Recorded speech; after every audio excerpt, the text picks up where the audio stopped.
AI মামলা থেকে বাঁচতে রাজধানীতে মোটরযানের নাম্বার প্লেট লুকিয়ে অস্পষ্ট করে বা বিকৃত করে সড়কে চলাচল করছে বলে জানিয়েছে ডিএমপি।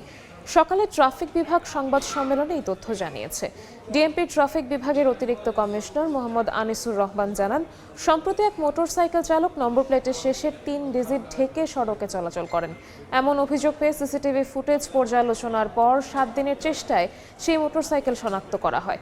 পরে লালবাগে অভিযান চালিয়ে আটক করা হয় মোটরসাইকেলের চালককে। স্পেশাল মেট্রোপলিটন ম্যাজিস্ট্রেট লাবলু হককে 1 মাসের কারাদণ্ড ও অর্থদণ্ড দেন। এমন কৌশল থেকে বিরত না থাকলে কঠোরভাবে আইন প্রয়োগের হুঁশিয়ারি দিয়েছে ডিএমপি। মেসেজটা খুব স্পষ্ট এবং আমরা খুব বিনয়ের সঙ্গে নগরবাসীকে বলতে চাই যে দয়া করে আমাদেরকে সহায়তা করুন।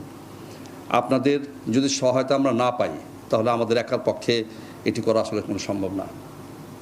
আর যে ব্যক্তিটি করেছে আমরা ইচ্ছা করলে নিয়ে আসতে পারতাম, আপনাদের সামনে হাজির করতে পারতাম, এটিও আসলে আমরা চাই না।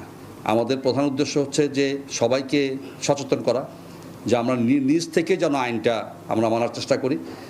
তারপরও যে ব্যত্যয় হয় না তা না, ব্যত্যয় তো হয়, এবং ব্যত্যয় যেখানে হবে সেখানে কিন্তু আইনের প্রয়োগ অত্যন্ত কঠোরভাবে আমরা এই জিনিসটা দেখব।